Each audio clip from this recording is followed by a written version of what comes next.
Are we expecting multiple offers this spring and summer in the housing market? Stay tuned and I'll give you the stats. You better get fired up.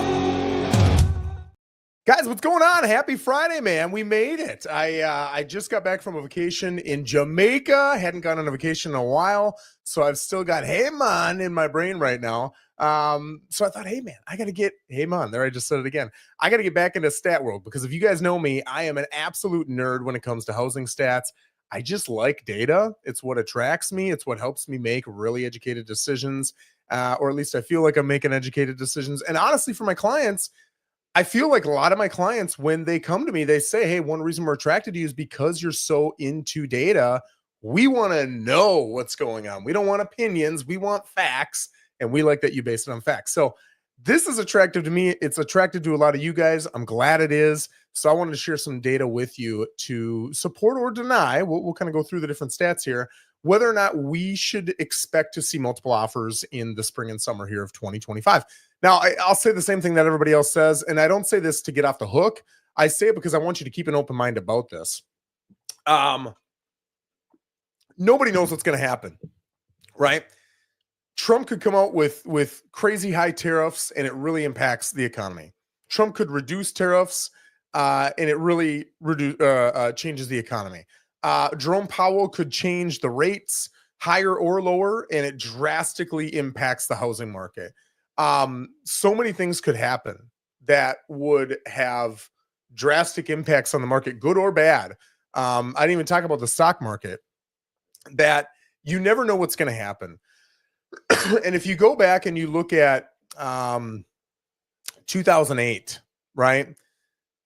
And if you've ever seen that movie, The Big Short, it's a phenomenal movie. In there, it'll really show you now, looking back, you're like, well, of course. Everybody was getting adjustable rate mortgages. Everybody was, lending themselves to the hilt. Of course it was going to fall apart. But if you look at the year leading up to it, not a lot of people knew. Not a lot of people would have bet that the housing market was going to come down. So you really need to just be aware that anything is possible. I'm going to give you great data here, and it lends to probabilities, not possibilities, but you never know. All right. So here's a couple data points. I just pulled these 20 minutes ago. How many active single family homes do we have right now listed for sale? If you're a buyer and you go out, you're not worried about price. I want to be in Port St. Lucie. How many single family homes are available? 2,140. Okay. Well, that number doesn't really mean anything unless we compare it to some other time, right? So I went back a year ago and I said, how many actives did we have a year ago? Single family homes in Port St. Lucie. 1,539. That's a 39% increase in inventory right now versus a year ago. And a year ago wasn't really a hot market. It was a good market, but it wasn't really a hot market. 2021 was a really hot market. All right. So by last year, it had softened a little bit. And now it's softened more to the tune of 39% more inventory, meaning for every 100 listings there were a year ago, now there's 139. So if you're a seller, you've got a lot more competition that you've got to run up against. As a buyer, you've got a lot more options, which is great. That's what buyers say they want, right? So now let's look at sales. I always look at 45-day sales. So today, go back 45 days. How many single family homes in Port St. Lucie have sold? 470. Well, again, that number doesn't really mean a whole lot unless we can look at, the data from a previous time, which we're going to go a year ago, right? Right now, we're looking at 470 days, 470 sales in 45 days. A year ago, it was 618. That's a 23.9, let's just call it a 24% decrease in the amount of sales that we've got. Well, we've got a 39% increase, right? And if you look at, I have not run these numbers, but I'm going to pull up my calculator right now. Let's run inventory numbers. So we're selling 470 every 45 days. So I'm going to divide that by 3 and then multiply it by 2. So we're selling 313 and a third every 30 days. Okay. Every 30 days. And we'll just call 30 days a month, although it's like 30 and a half, but whatever. And we've got 2140 actives.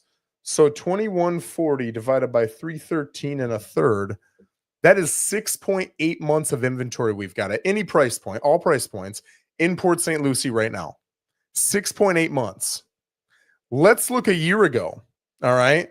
618 divided by 3 times 2. We're selling 412 every 30 days.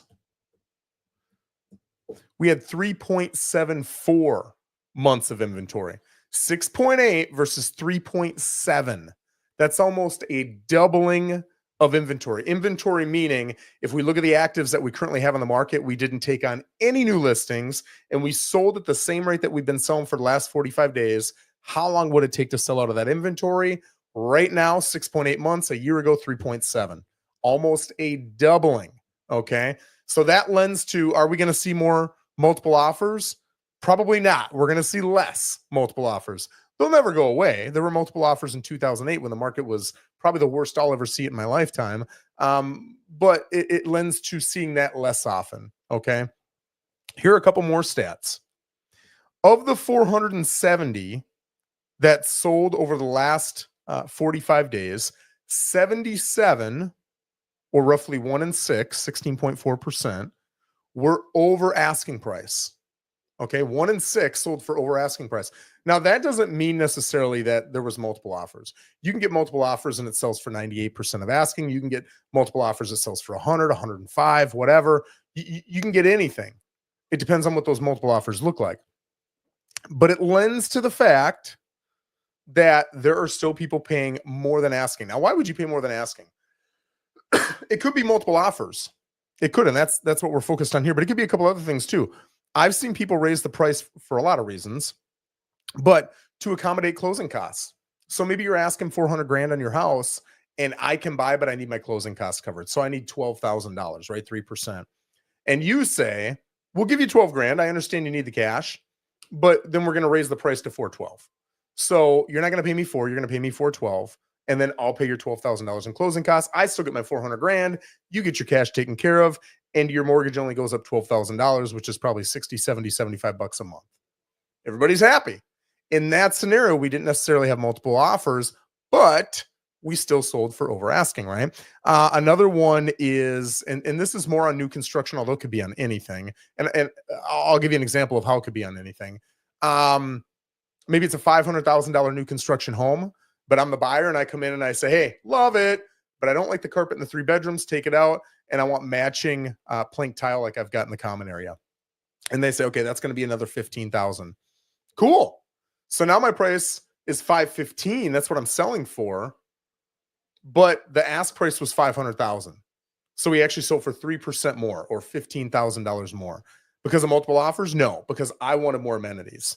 Now, on non-new construction homes, right? We call them resales. It could be something else. And a lot of times you'll see this pop up during the inspection period. Hey, the roof's bad. We need a new roof. Okay, we'll put the roof on, but the roof's going to cost us 15 grand. So we're going to raise the price 15 grand. Or hey, the AC needs to be, it's not working at all. We need a new AC. Okay, great. That's going to be $8 grand. So we'll put it in, but we're going to raise the price $8 grand. A lot of those things will pop up. The price is over 100% then, but that doesn't necessarily mean you have multiple offers. So multiple offers can be, they can't be assumed. I would just say you want to look at the percentage of closings that are happening over 100% to give you an estimate of what you can expect based on another area. So I'll tell you, a year ago,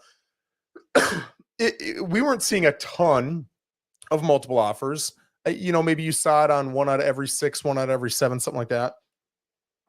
We had 18.6% that were selling for over asking, whereas right now we're at 16.4. That's a pretty modest decrease, 2.2%. So 2.2% less homes are selling over 100% over asking price than they were a year ago. Pretty modest, but it is a decrease. Okay. Now let's look at 100% or more, because sometimes at multiple offers, the winner is at 100%. Sometimes they're 98%. But again, I'm just picking an arbitrary number saying 100%. Right now, it's 43.6% are selling for at least 100%.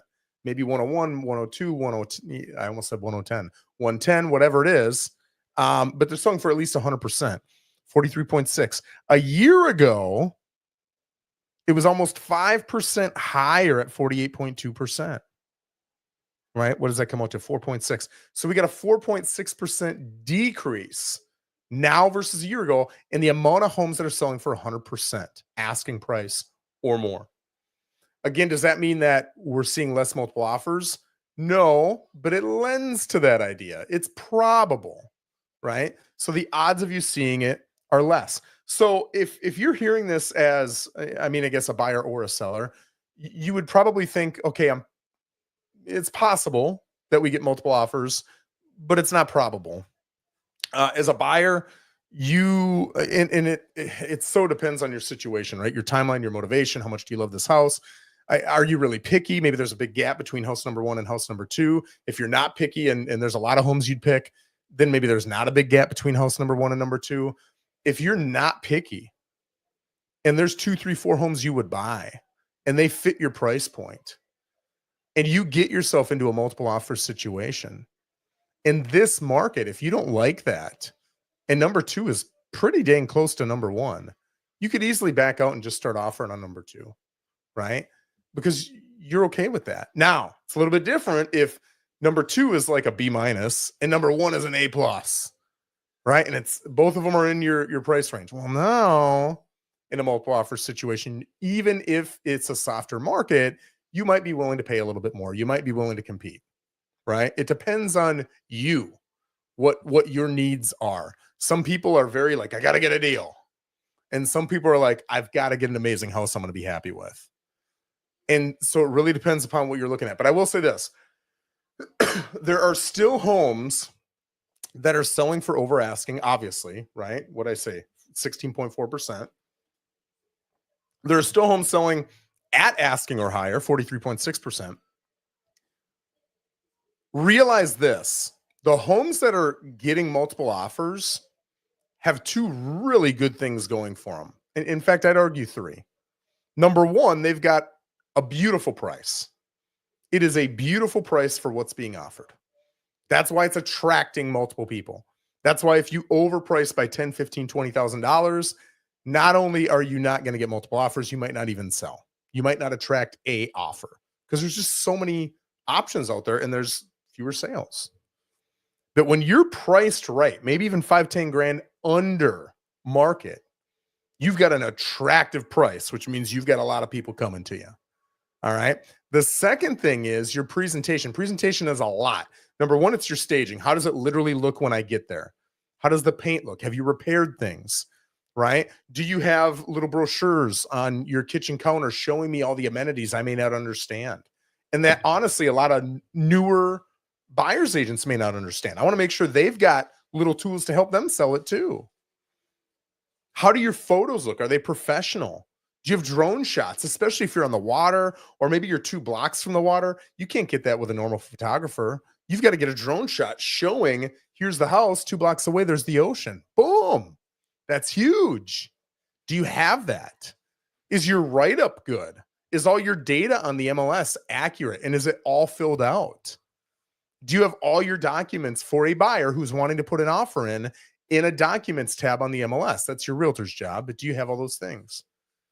And then the third thing is, how good is your realtor? Are they a negotiator? Are they a prospector? Are they going out? Are they knocking doors? Are they cold calling? Are they, putting marketing tools out there? Are they on social media? Are they what are they doing to proactively sell your home? And then when they get someone interested, how good of a negotiator are they? Those are the three things that are going to impact your ability to get multiple offers as a seller. Now, I share that with you also as a buyer, because if you're a buyer and you look at this beautiful home that's presented well, it's got just beautiful marketing pieces out. The photos looked great, but when you got there, the house looked even better.